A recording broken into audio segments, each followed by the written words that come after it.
Hello, I'm Sharah, and this is the Let's Talk Valdosta, City of Valdosta podcast. And today my special guest is Ashley Ty. Ashley, I'll let you say your title so I don't get it wrong. I'm the Emergency Management Director for Lowndes County. Right. And I've gotten to know you very well these last 13 months because we've had 3 major hurricanes here. From your perspective, Ashley, what would you say was what went really well with the hurricane preparedness and the aftermath as far as the community is concerned from your perspective? Well, from my perspective, we kind of treat preparedness as a year-round thing. And, having been in this position for a little over 17 years now, we've really developed a good team. We've developed a very strong and effective plan for coordination during stuff like this. And unfortunately, we've got to practice it a lot lately. In addition to the 3 hurricanes, we've had some smaller events that didn't necessarily rise to the level of a true disaster in FEMA terminology, but for us, it was still a disaster and a major event. And so being able to bring everyone together, that's always the number one thing. None of this is going to happen if everybody's not working together. Right. And so regardless of whatever your differences might be on a daily basis, everybody has different competing interests and agendas and those type things. All that gets set aside during the storms. And so the EOC really serves as the hub where we have city leadership, county leadership, representatives from all of the smaller cities, as well as a lot of our community partners like the Red Cross, Moody Air Force Base, the hospital. The school systems involved. Yes, school systems, power companies. So the list goes on. I think we had over 40 people in the EOC representing some 20-something different organizations. And so our goal of the EOC is that when someone calls in, whether it's a citizen or whether it's one of the responders out there needing some extra resources, that there's somebody in that room that can address that issue. And if not, then we've got the connections that we can reach out and quickly get those resources. I think that's one of the things that, as we have refined our processes, every time we have something, we go over and figure out what can we do better next time. Right. And Adalia, we learned a lot of lessons. So from a local standpoint, I think we were better prepared to respond and distribute resources, but I think the state also did a great job of providing us, as we needed things, just from a statewide perspective, because this one was different. During Adalia, Lowndes County bore the brunt of it in Georgia. This one was a lot more widespread as far as the impacts, and so I think the collaboration, not just locally, but at the state level, and the relationships that we've been able to develop over the past 17 years, really benefited us in the community in being able to get those resources in here quickly and getting them to the areas they were needed. So you say 17 years, so that means you started after high school, right? I wish, yeah. Well, that being said, I know a lot of times I'm in the EOC with you, and there's a lot of moving parts to that. And you touched on it a little bit earlier, but what would you say are some of maybe the challenges that come with emergency response?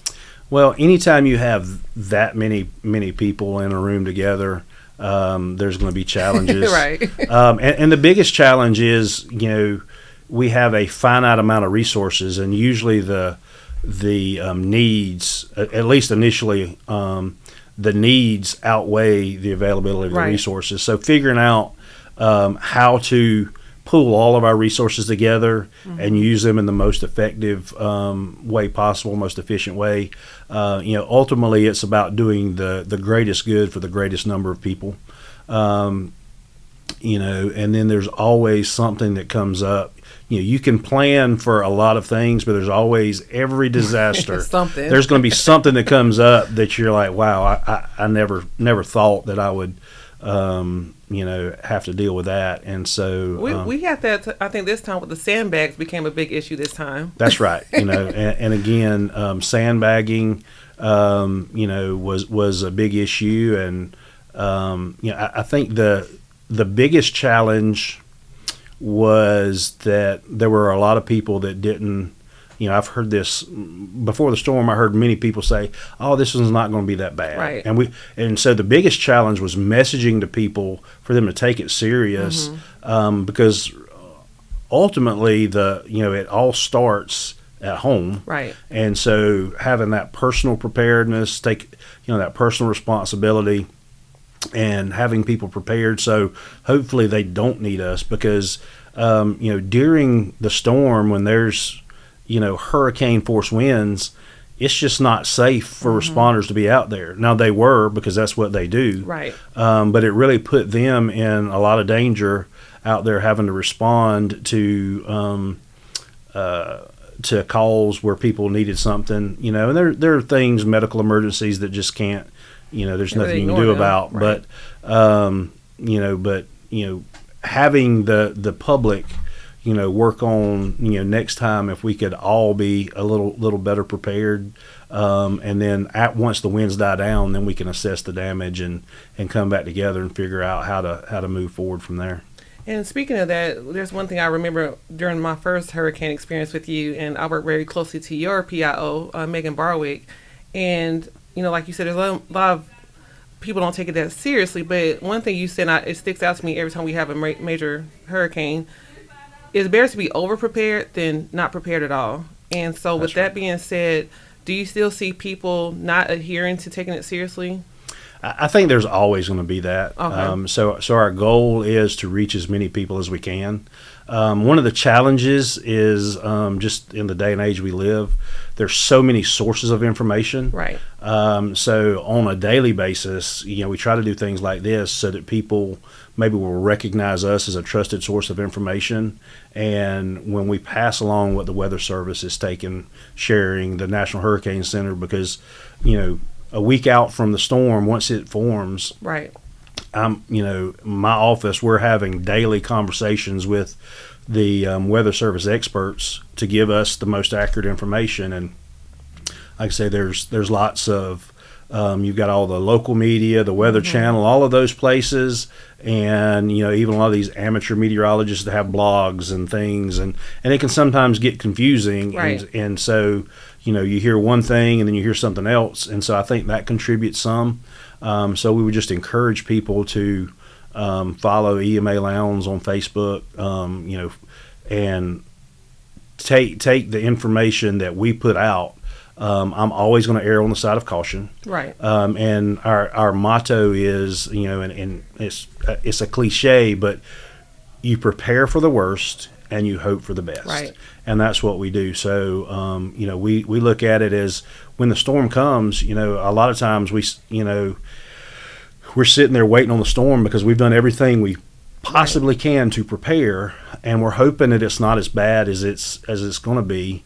And one of my fears is that, if we're fortunate, in the past we've been fortunate that, some storms will be coming to us and then they kind of die down or break apart at the last minute.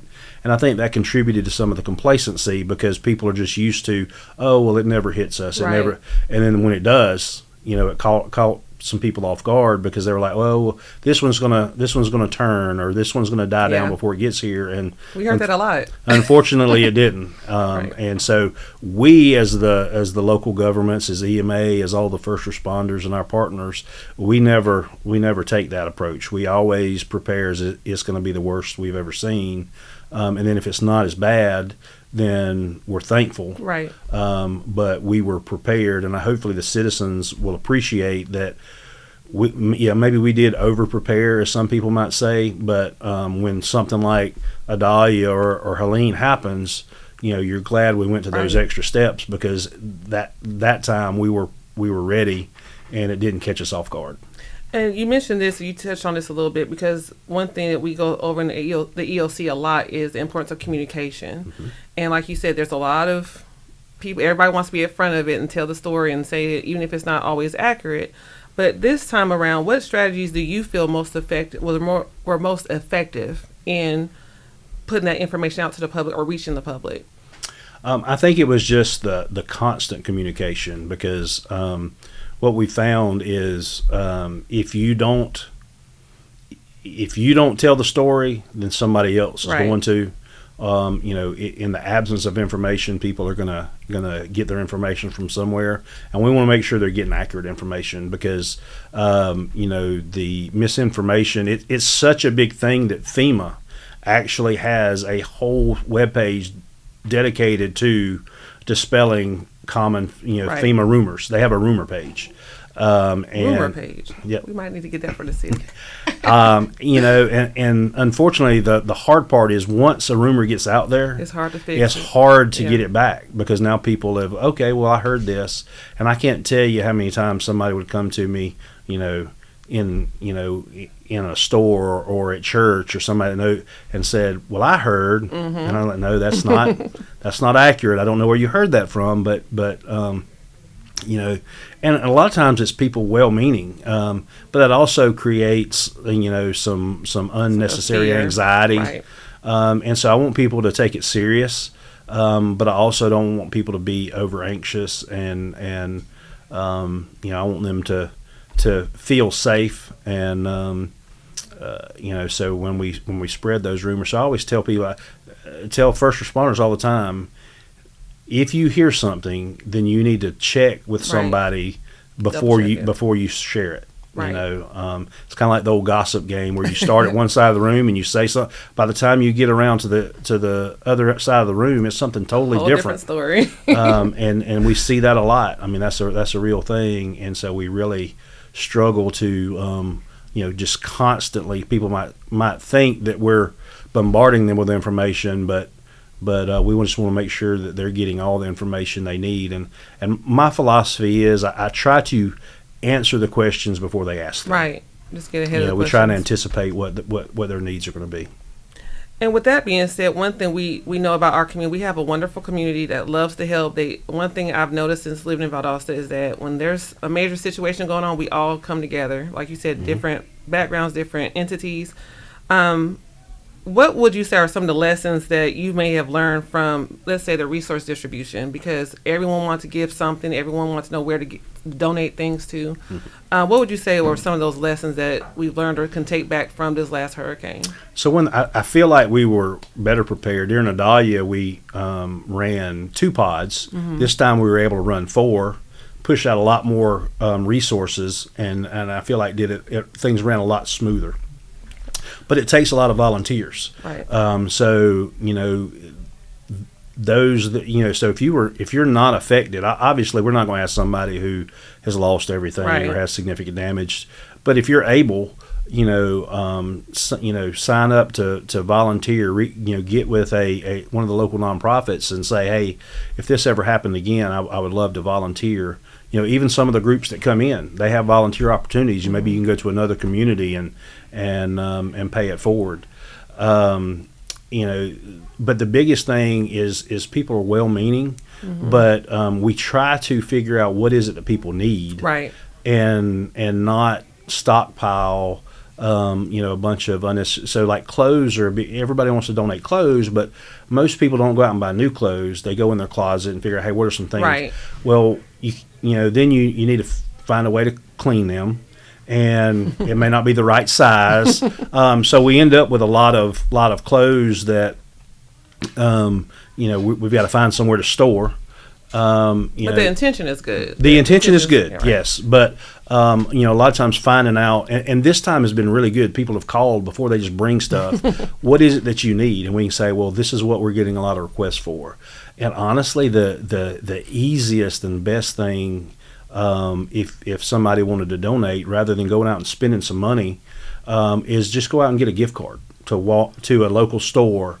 Even like a Visa gift card if you chose to, and give those so that the disaster survivors can go out and get exactly what it is they need, and you're also putting money back into the local economy. Right, that's true.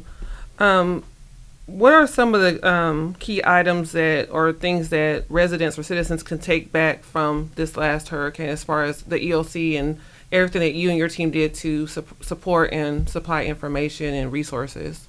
The biggest thing is we just appreciate everybody's support, and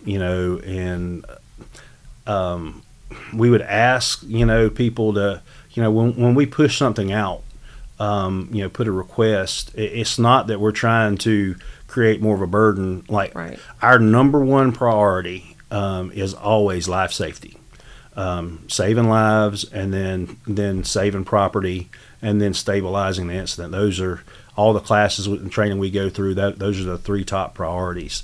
So when we push out information, for people to adhere to it. For example, the city implemented a curfew, and that was not because there was no other reason other than the fact that there were people that were out once the storm died down, riding around because they had nothing to do and wanted to look and survey the damage. And we understand that, but it's also not safe. There's lines down everywhere. There's trees down. And it was hard for first responders to get around. And people confuse that curfew as far as, you cannot leave your house. And I think we reshared that message or rechanged the message several times to get people to understand it's for your safety. If you need to go eat, shop, whatever, you can. But people still were like, I can't have my business open. I can't do A, B, or C. And we're like, that's not what we're saying. And the people that are not necessarily the ones that we were gearing it toward. Those are the ones that took it serious and kind of went overboard and were concerned like that. Right. And then the people that then there was other people that when you told them not to do something, then they did that thing. And so in some respects, it actually increased the traffic. Right. Because people were like, there's a curfew. I wonder what's going on. Let's go check it out. And so then that delays getting services restored, because then we have traffic accidents, so we've got to get first responders out there. We have people coming in contact with power lines and those type things, or just hindering the ability of the utility workers and first responders to get around, because now they're having all this traffic to deal with. And so that's why we do things like that. The other thing that I would tell people is now is the time there was a tremendous need for volunteers. The Red Cross, typically we ask Red Cross to open shelters for us, but they do not have enough volunteers. So volunteering to serve as a shelter worker, if you go to some of the local churches that may say, hey, we'd be willing to open our doors. We would like to coordinate that so that we know where the people are, so we can help them with resources, but also safety and security and those type things. So we'd like them to get in touch with us now and become part of the plan, instead of just showing up in what we call spontaneous volunteers, where we have to figure out in the middle of everything else going on, we got to figure out how to use them. Or a lot of times we don't, we're not able to fold them in at that time, and then they get their feelings hurt because they feel like they offered help and we didn't want it. It wasn't that we didn't want it, but we have plans and processes. And so again, everything we do is predicated on safety. And so, we just want to make sure that we're operating as safely and as efficiently as possible. Okay. And and I wanted to mention too, one thing I learned, I think we saw that a few times during both hurricanes, is the importance of not removing barricades. Some people got a little impatient and moved barricades, and that caused more of a safety hazard than it needed to. And so I think, based on what I've learned from working with you so closely the last year and a half, is that people have to adhere to the fact that we're not trying to stop you living, we're not trying to stop you doing anything, but these things are in place for your safety, and it's important to follow those rules. And we have our employees out there that are risking their lives to protect yours. Yeah, and what happens a lot of times, if there's a barricade, it's there for a reason. Thinking back to flooding, a lot of times, we are used to, I guarantee you, just about everybody, if they see water over the road, they drive through it. Oh, yeah. Oh, it doesn't look that deep. Well, number one, you don't ever know. You can't just look at it and tell how deep it is.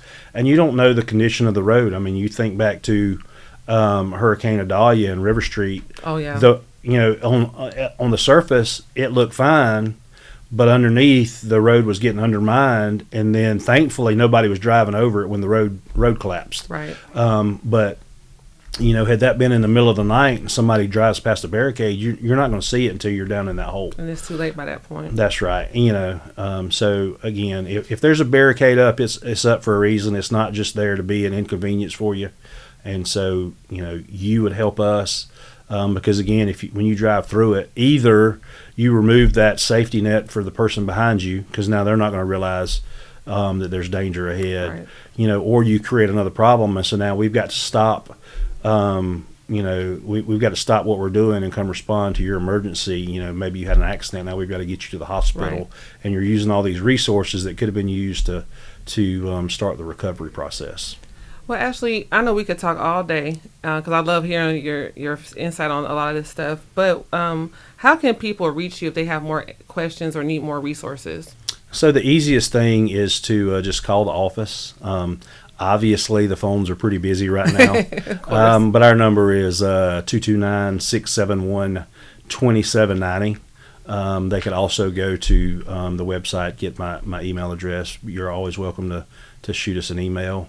And before we go, the one thing I would tell people is we do have, some of you may be used to getting our code red messages, and I recognize that during the hurricane, some of you may have gotten overwhelmed because we're kind of in the middle of a transition from code red to a new system called Alert Lounge. Mm-hmm. We just switched to a different provider, a different contractor to provide that service. So some people are probably getting both. But Code Red is going to go away December 1st. So we've got about another month of Code Red, and we want as many people as possible to sign up for Alert Lounge. The system worked great during the hurricane. Mm-hmm. It gives us a lot more flexibility, allows us to, I feel like, reach people a lot better. So, I would encourage everybody to go to the Lowndes County website. Bottom right-hand corner, there's a little icon that says Alert Lounge. You click on that, it'll take you to the sign-up page. And we can get your information in the system because when things like this happen, we want to be able to provide that information to as many people as possible. Well, you're doing a wonderful job, Ashley. I love working with you. Thank you. Is there anything else you want to add before we roll out?